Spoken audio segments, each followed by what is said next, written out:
Introduction. We were promised unicorns. We were given TPS reports. I'll bet you remember the day you decided you wanted to be a writer. Maybe it wasn't one specific day. Maybe it was a year or a season of life in which the idea of writing slowly grew within you. Maybe, like many authors, books saved you at a time when you needed them most, and a deep part of you decided you wanted to do the same for others. You'd build fantasies for strangers to lose themselves in. You'd plumb the depths of the mundane with your words, trying to make sense of it all. You'd build worlds like sanctuaries, a refuge from the everyday, a pause button for the frenzy, or the difficulty, of your future readers' lives. Maybe you've always had stories within you. Maybe, like a seedling finding its way through hard earth, a fragile idea struggled for years inside your mind, shaping and reshaping itself until one day it broke free and became words on a page. Maybe that process took decades. Maybe it happened in a snap. Either way, a feeling came with it. You no longer had to accept the reality you were given. Now you were a creator and could live in worlds of your own. You were free. And as soon as you figured out how to make some money selling your books, you'd be freer still. Speaking for myself, the dream of writing full-time was all that kept me sane for a while. I was in a job I hated, and the prospect of advancing in that job, thereby earning the right to do it forever, felt like sailing headlong into a storm. But I couldn't see an alternative. I'd set my sails and was qualified for nothing else. Worse, it was 1999, a decade or so before the Kindle made digital self-publishing possible. Back then, becoming an author meant submitting short stories to magazines that nobody read, then sending query letters to agents to trumpet those credits and hope they'd deign to represent you. It was a 1 in a million shot. My odds of escape were not promising. Before ebooks and print on demand, there were really only two paths to becoming a writer. One was to pay to publish thousands of copies of your book and sell them from the trunk of your car, and the other was to win the lottery by finding not just a good agent, but also a good editor. But it didn't stop there. You also had to luck into a publishing deal big enough to buy more than ramen noodles, and even then, if your book didn't sell as many copies as the publisher wanted, they'd pass on publishing your next book and send you right back to zero. My dream of writing for a living felt about as possible as being struck repeatedly by lightning, but I didn't care. It was my only way out, my only way to do what I truly wanted and enjoy my life instead of hating it so much.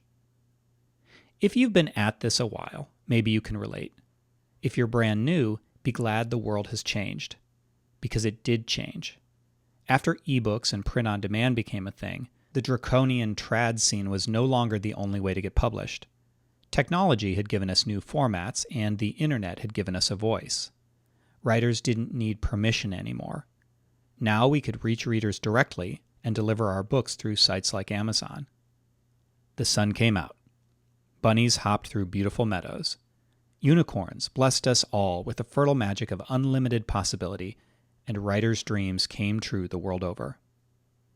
Maybe that's where you entered the picture, or maybe you're just entering the picture now. Whether you were a writer in the good old days or just became one recently, you're probably familiar with the dream that began in the late 20-aughts and early teens. Suddenly, writers didn't need permission to write, nor to publish. We could reach readers everywhere without middlemen. Unicorns, rejoice! Well, not so fast. Let me ask you a question. Is that how the writing world feels to you right now?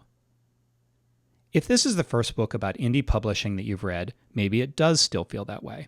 If, however, you've read other books, or attended writers' conferences, or lurked in author forums, or followed authors talking about authoring on YouTube or elsewhere, you've probably gotten a very different picture. Yes, you used to be able to write whatever you wanted, but now everyone knows you really need to write to market. Research a genre, study the recurring elements, then write a book with all the same stuff, and be sure to commission a cover that looks like all the others. Yes, you used to be able to put your book up for sale and people would buy it, but obviously you have to do more than that now. Have you chosen the right keywords? Picked all the right subgenres? Is your description SEO optimized? Oh, and what about social media promotion and advertising? You don't actually think you can sell books without learning to run ads, do you? Well, don't worry. Ad strategies change all the time, but if you join all the courses and spend a few hours a day staying current, your ad game might only be slightly behind the curve. Yes, you used to be able to sell your books for a decent price, but now we're told readers won't pay more than about $2.99. You could make your book exclusive to Amazon with the hope of earning more through Kindle Unlimited, but KU is hit or miss. You might do great there, or your books might earn almost nothing. Either way, you'll be attracting readers who don't actually like to pay for books because they're paying Amazon for an all-you-can-read subscription. That's cool, right? Yes, you used to be able to publish a book occasionally and do okay. Can't do that now, though. You do have enough new releases lined up to publish at least one a month indefinitely, right? No? Well, then you'd better cancel your vacations and weekends and start writing yourself into burnout if you hope to survive. These days, rapid release is all the rage. If you can pump out books fast enough, you might outrun Amazon's extraordinarily short shelf life. If not, good luck. Books older than about a month might as well be invisible. Nobody sees them. Yes, you used to be irreplaceable to your readers. Those were the good old days. Now we're told that if you don't publish something new immediately, your readers will move on to someone else.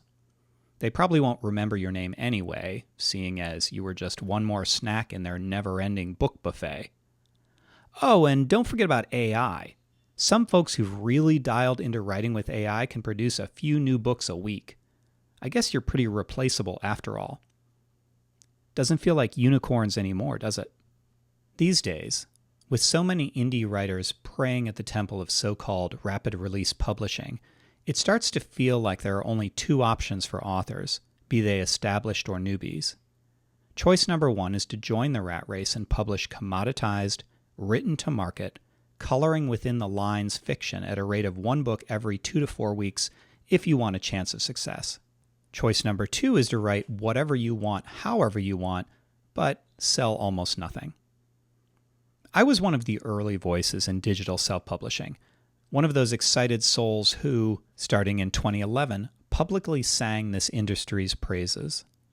When I returned in 2023 after 3 years away, though, the lose-lose dichotomy I've just described hit me like a hammer. I'm an art-first author, so choice number one felt worse than the most tedious office job. Choice number two, while creatively satisfying, wasn't any better. Yes, I love writing and would do it for free, but how could I justify taking much time to write if I couldn't earn money doing it? I stared out at those newly foreign lands in 2023, wondering when someone had swapped my unicorns for a world of TPS reports and officiousness. When had writing become such a grind? All my old hopes fell away in a heap. I suddenly realized that the Whopper supercomputer from the movie War Games was talking about authoring as much as global thermonuclear war when it said, "The only winning move is not to play." More and more, what passes for normal among self-published authors is unpalatable to someone like me, someone who wants freedom in what I write, genuine connections with readers, to enjoy my work instead of burning out, and to actually make a living instead of selling my books for pennies. Maybe you're like me. Maybe you've done your research, looked out into the wide world of writing, and decided it sounds no better now than it ever did, even back in the query and pray days. Maybe the normal way of doing things is unpalatable to you too. Maybe once upon a time you dreamed of being a writer. Maybe, against all odds, you actually became one. But maybe now you feel like I felt, and like the Whopper felt. Why bother writing if the only winning move is not to play? Well, don't give up just yet. Don't declare it all a loss just yet. This book might contain the breath of fresh air you've been waiting for. As it turns out, there is an alternative. There is another way to be a successful author, a way that almost nobody talks about in the faster world we indies unwittingly find ourselves in. There is an alternative to the rapid release race to the bottom.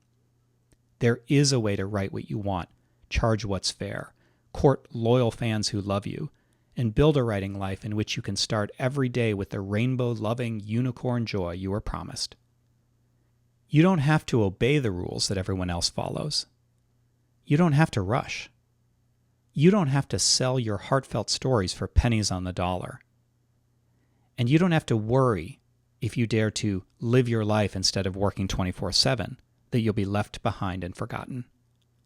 If what you've just read strikes a chord, then it's time to buckle up, Buttercup, because I'm about to share an evolutionary writing renaissance with you. Come with me, dear writer, into the way of the artisan author. You can't possibly imagine the creative joy you've been missing.